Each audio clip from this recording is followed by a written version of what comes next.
I want you to go back as far as you can and tell me who your great-great-great-great-grandmother was. Which means you're going to have to ask your grandma. She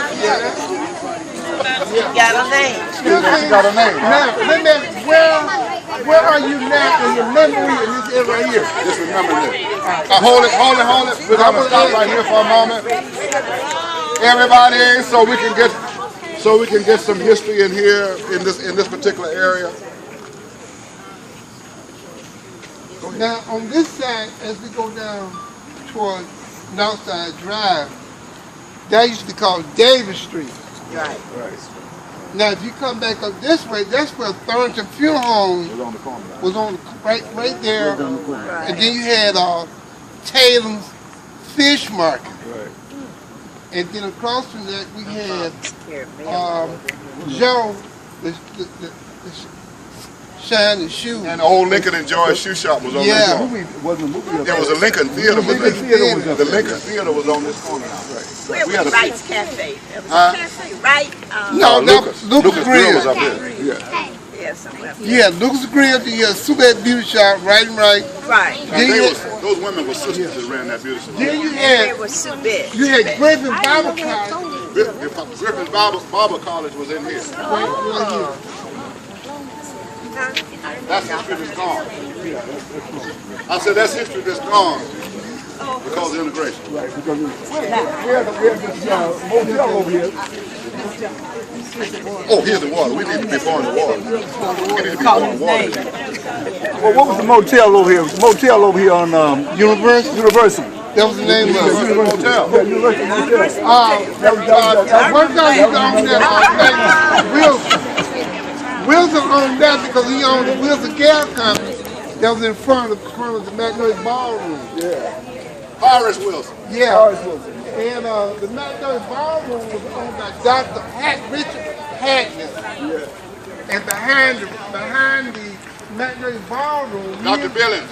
Dr. Billings, before that was built, Dr. Billings. they had the first outdoor fair was over there. All of the ancestors. That was before they built the Magnolia Ballroom. That field back there was the fairground.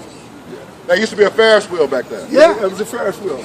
And that was that had to be 1930. Watch the car. 30. Yeah. In the 30s. Late 30s. And the Ferris wheel, they had a cyclone. They took the old cyclone, the roller coaster from Lakewood Fairground, and it was wooden, and they put it over there for us after they wore it out. Oh yeah, Yeah, Chick Webb and his orchestra performed back. The lady was talking about Talk about it. Chick Webb and his orchestra. Did y'all hear that? Y'all listen to this history, folks? Chick Webb and his orchestra performed. Anybody ever heard of Chick Webb and his orchestra? Performed at the Sunset. It was the Sunset. I have a photocopy of when he was over there because I was living here back in I guess late 30s, early 40s. So Chick Webb and Ella Fitzgerald was over there, and Wayman Carver, who was the band director, became the band director. Wayman Carver was the arranger for Chick Webb, and he arranged a song called he wrote a song called "Spinning the Web," and he arranged a Tisca Tasca for Ella Fitzgerald. So all that was at the Sunset Casino. Right. Chick Webb was married to Ella, wasn't he? No. I don't know. That was when she got her start. No. She got her start. Right. I got a lot of old pictures. Okay. Yeah, of when he was playing with Chick and with Ella. When he died, Ella took over the Now, band. Dr. Milton right here was the president of Marshtown College. He was also a pastor of Allen Temple AME Church. And it was Dr. John A. Middleton who said that Marshtown College didn't need to be a part of the Atlanta University Center, that we needed to be independent. He saw all of this coming before it ever happened, and we know what happened to him for speaking out like that. And in my humble opinion, John A. Middleton will go down in our history as one of the greatest leaders that we've had in our time. Let's call the name of John A. Middleton. Ashe. Also, ladies and gentlemen, the Flipper Temple AME Church, I I used to be a voice of the of Cub Scout. Maybe, you know, I was about 5 years old because back in them days, when you between 5 and 8, everybody had to go to the Y. Butler Street Y. That was Mr. Worcester.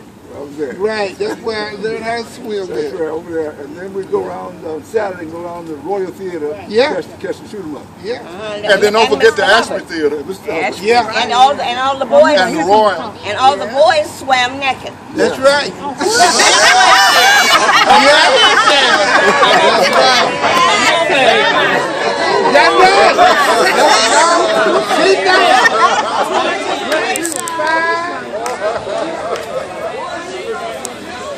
Don't be getting our pictures.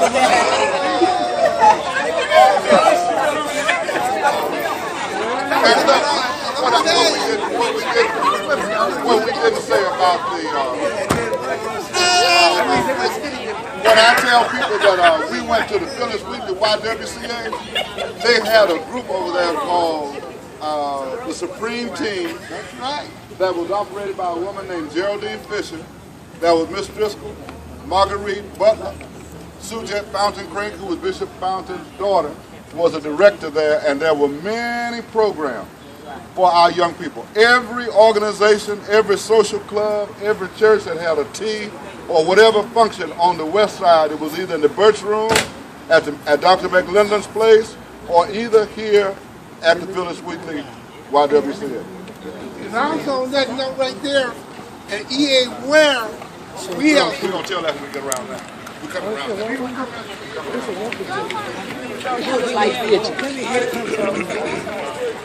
Our first operation. You all right? That's my family. Huh?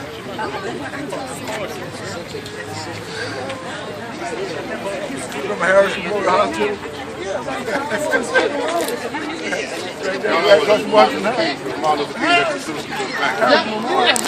Harris, that was McLendon on Chickamauga. Harris is right there across from Washington. I had my first operation. That's what. Well, my mom. Oh yeah, I grew up in here.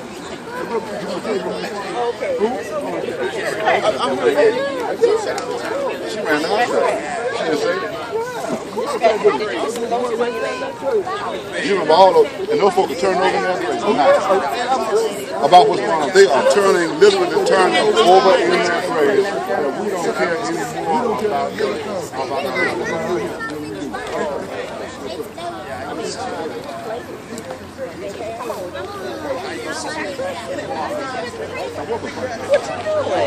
Well, let you go in.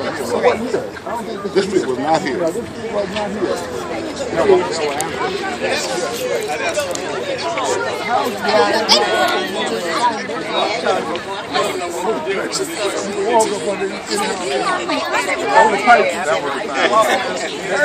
was the pocket.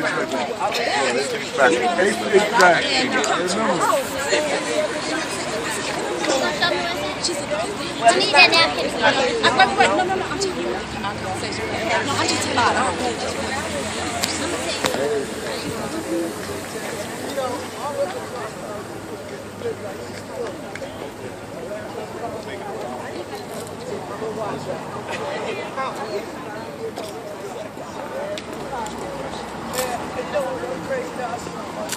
To the ancestors. To the ancestors. Let me tell you something. Look, y'all. This was Central's back in the day.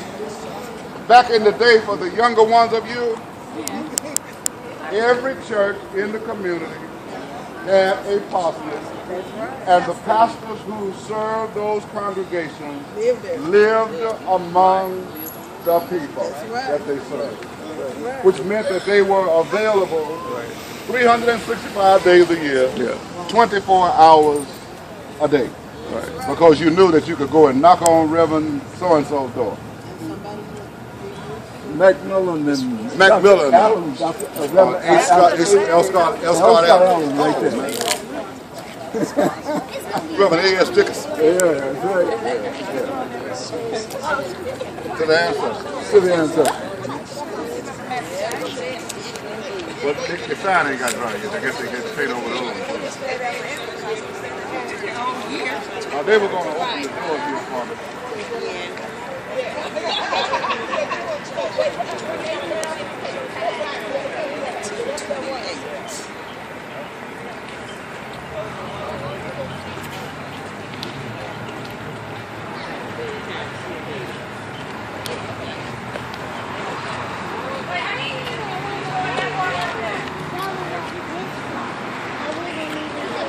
Wait, I need to hold on.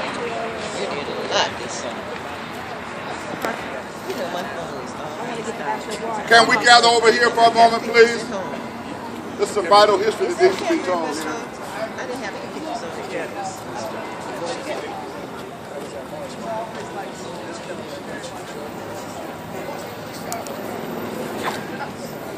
This church still open. Oh, yeah. You used to go to that church. That's right.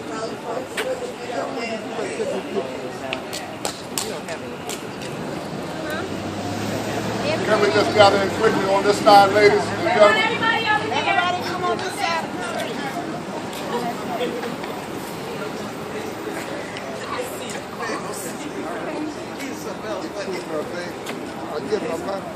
You did, Frank. Let me go back. Are you ready? Can we come in a little closer so we have to talk so loud? Just a little closer.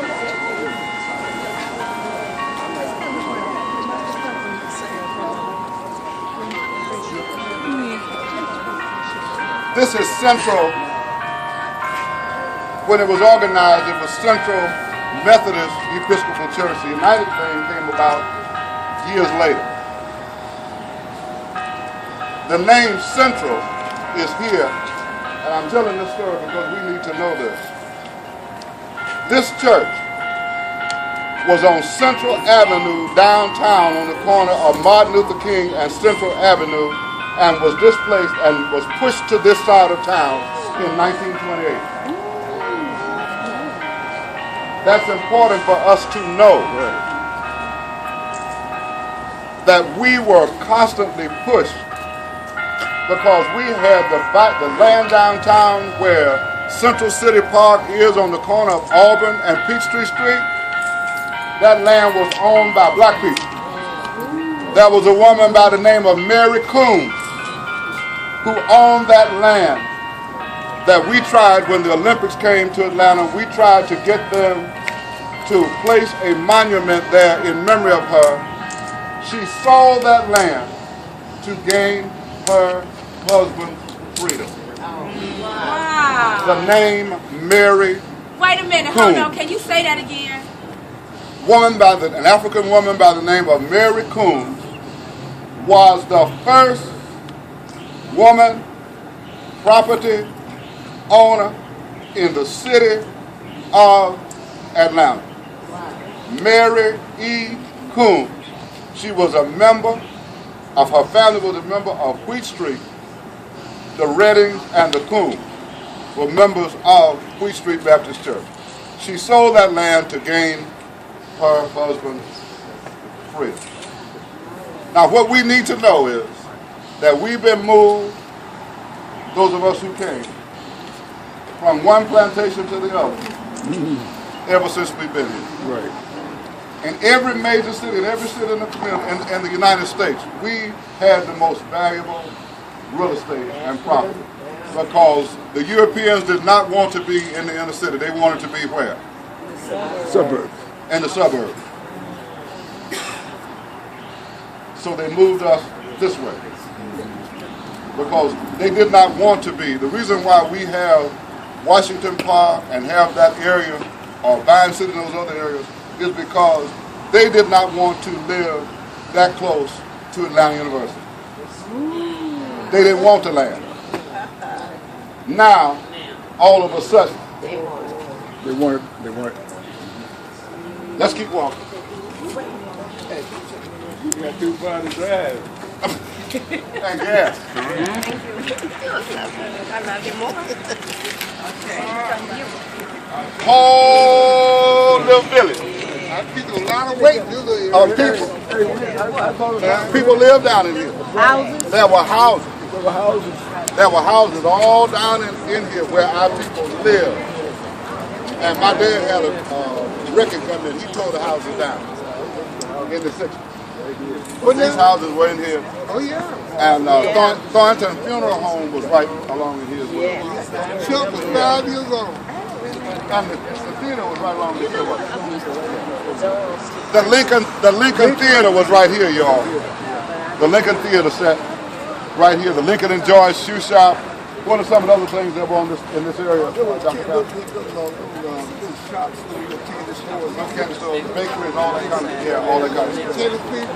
Then right over here was the terminal train station was right over here. The Southern Railway system was right here. Right. The trains, I can tell you the color of the trains, the green and white. There's the Southern Railway system right there, and where over there on the other side where the Constitution building is where the Union Station. That was the terminal right here, and the Union Station was over there. So if you were going north to New York and Chicago, you catch the train over there. And the Nancy Hank train. Yeah. We want to remember, can we come closer, y'all, so y'all can hear the story? We want you to know the story so we can pass it on. See, nobody knows about the train stations up here. They tore down the terminal and should not have torn down the terminal station. Everybody's got a train station in it except Atlanta. The terminal, and it was the Southern Railway system would leave from that station there. Green, and there was a diesel. They had diesels because before the diesels, they had coal and wood engines.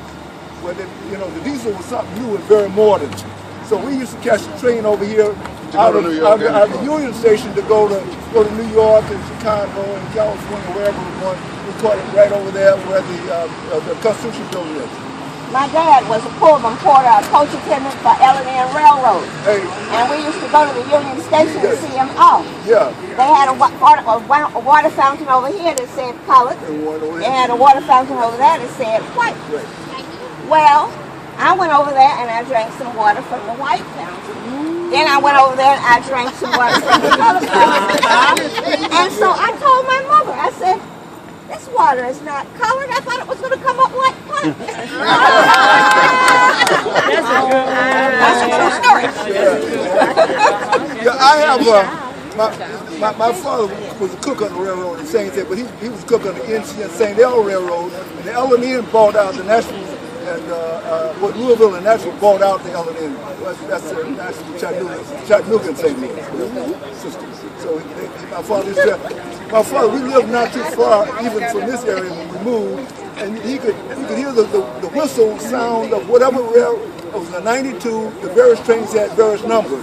92, 94, 93 coming from the north. So he could hear the sound of the whistle and said, well, it's 92 is coming, it's late, or 93 is on time by the sound of the whistle. Wow. I want to, at this spot, for all of our ancestors, because there was a whole village of people who lived down here in this, it was not a hole then, but they created it when they tore all of the houses down. So we pour to all of them whose names we do not know. Can we say Ashe? Ashe. Ashe. Ashe. And there's one name in particular that we want to call on this corner, and that's the name of Herschel Thornton, who owned the funeral home that buried the people in the community, whether they had the money or not.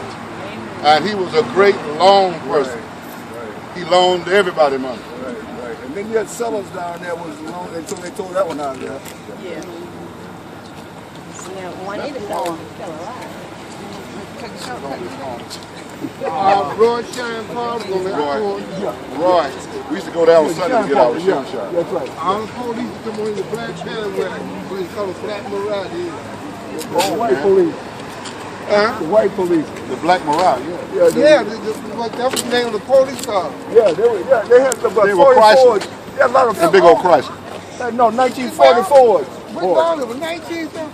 Because if you go to Chattanooga and High Street, you had the Pressing Club, and then you had West Side Cab Company, was on the corner, and then you had the wood shop next to that.